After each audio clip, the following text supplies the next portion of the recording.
Thank you very much for inviting me along to tell my story. It's my experience having a hysterectomy back in June 2017. When you know you're going to have an operation, you're naturally apprehensive but trusting, not implicitly but faithfully. When I or family members have any operation, the one person I tend to put most of my faith into is the anaesthetist. To that end, on my operation day, I was ready to meet my anaesthetist to discuss my medical history, my medication, and my known allergies. As he was leaving, I quipped, as I always do, with any anaesthetist, "Now you're not going to lose me, are you?" The young man looked at me slightly uncomprehendingly as my daughter then chipped in, "Oh, Mum, as in our family, we paid due deference to highly trained experts, especially overworked NHS staff." And she thought this was me being a bit forward. I was set, except that I had to remind someone to put on my red allergy alert bracelets. The next thing I remember was vaguely hearing my name and opening my eyes to what can only be described as a waking nightmare. I was uncontrollably shaking, very nauseated, and feeling as if I'd been run over by a bus. There was what seemed to be many people standing around me, chattering and looking down at me. I felt like I was in one of those adverts about injury lawyers, those that are shot in monochrome and featuring many people, including a clown, which is equally scary, scrabbling to get to you. It felt like I was being spoken to by everybody and all at once. Not true, of course, but that was the sensation. I still had uncontrollable shaking, was feeling very scared and peculiar, but again began to recognise a sort of panicky concern and sort of relief on the faces above me. Something was definitely wrong. I was spoken to by a senior anaesthetist who introduced himself as the mentor for the poor young anaesthetist whom I had met earlier and whom I spotted lurking in the background. He explained that my blood pressure had dropped, my heart had blipped, and it became clear that I was in anaphylactic shock, concluding that I'd reacted to something during or at the end of the operation, possibly fentanyl, given us a scare. "You're looking much better now." Then the cardiologist reiterated everything the anaesthetist had said, and after both reassured me that follow-up appointments for allergy and cardio clinics would be made, they disappeared. That's when I stopped blaming myself for being a nuisance to these nice people and attempted to gain some composure and take it all in. Lost my pace now. Okay. Sometime later, my consultant gynecologist came to say the operation had been a success, explained what she'd found, what she'd removed, and also confirmed that I'd given them a fright. "Glad that you're looking much better," and then she too disappeared. Being left alone, trying to keep calm and take anything in was difficult. A nurse was beside me all this while, and she was just the best. She calmly kept talking to me in a more down-to-earth way. "You're much better. You did give us a scare, but you're doing fine. Just let me know if I can do anything. Is there someone waiting for you?" And so on. I began to rally, but then she told me I was supposed to go to ICU. We patients are not as daft as you think we are sometimes, and ICU is not what we want to hear after a routine operation. With the nurse talking to me about ordinary things, the shakes began to abate, and because my vital signs were so much better, I was returned to a normal ward and avoided the need to go to ICU. Phew.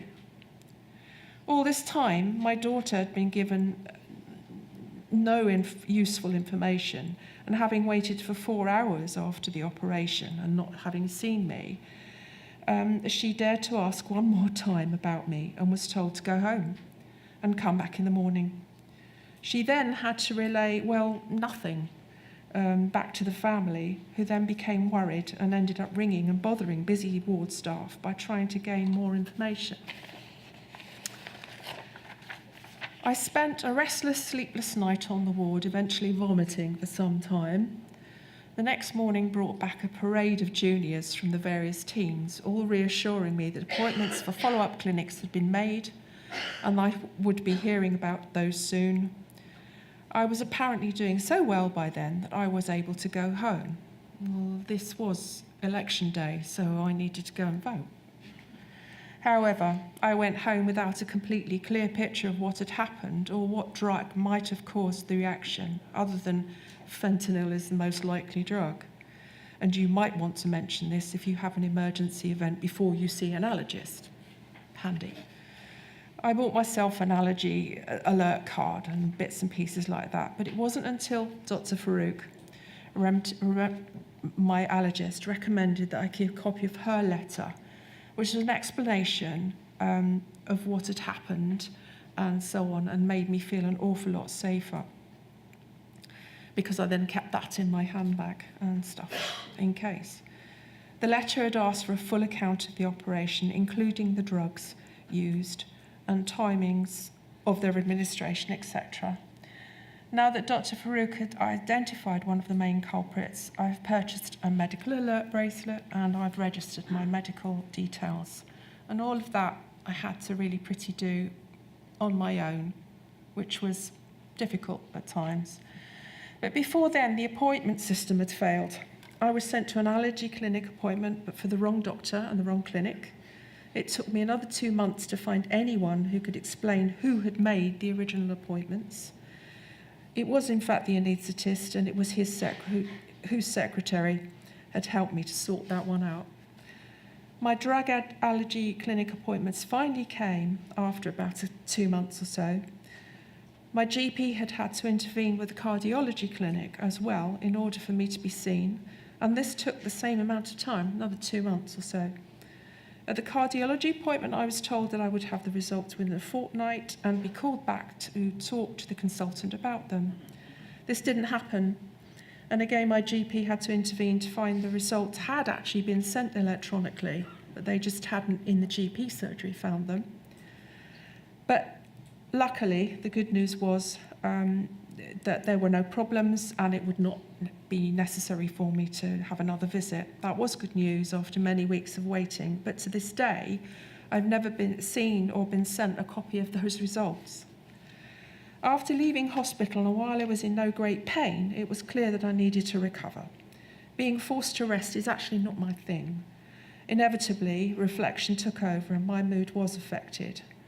I had faced my mortality head-on, and my brain took a while to process this fact. It was a struggle, it took a while, but after some reflection, I'm glad that firstly, I'm still here. Secondly, I wouldn't be if I'd been born in the 19th century. But finally, I'm damn glad that you lot were around. Thank you. I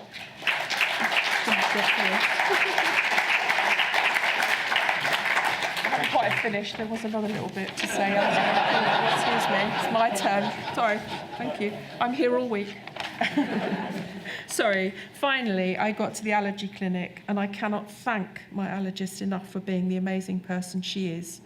She's now known as Dame S in our house. She was so thorough and asked me about previous operations and procedures. And when I said I had a similar experience after an operation in 1979, she chased up and found my records from that operation to reveal there were similarities.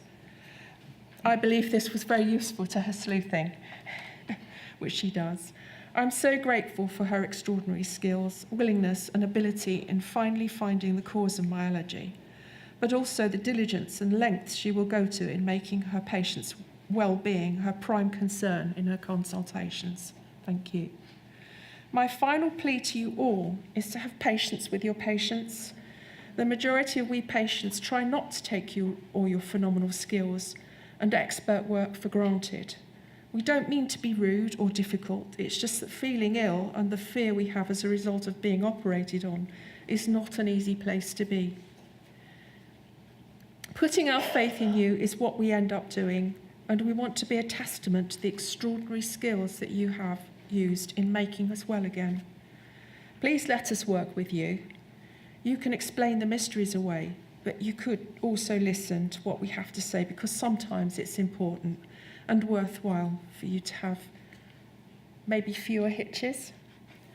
Thank you to NAP6 team very much for giving me this opportunity to tell my story, and thank you for your continued and amazing work on this and future projects. Thank you.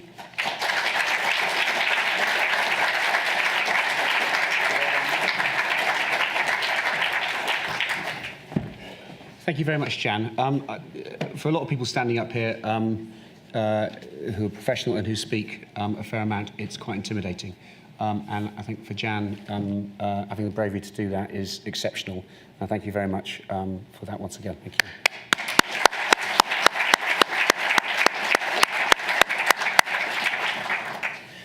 you. The National Audit Projects are run for the benefit of patients. I think it's worth remembering that they are funded by the Royal College of Anaesthetists. There's no public money that goes into them, so they're funded by the fees of the fellows and members of the College of Anaesthetists. They're funded by anaesthetists. They're done by anaesthetists working with patients and with other professionals, and they're for the benefit of patients and anaesthetists and others. But at the centre of them is patients. So again, sticking with the patient theme, as you saw in the methods in the review process, there's a patient involved in every review of a patient or patient representative involved in the review of every case. And that is at the heart of what we do in the National Audit Projects. I'd now like John Hitchman, who's representative of the College Lay Committee, to come and talk about the patient experience and that perspective as well. Thank you, John.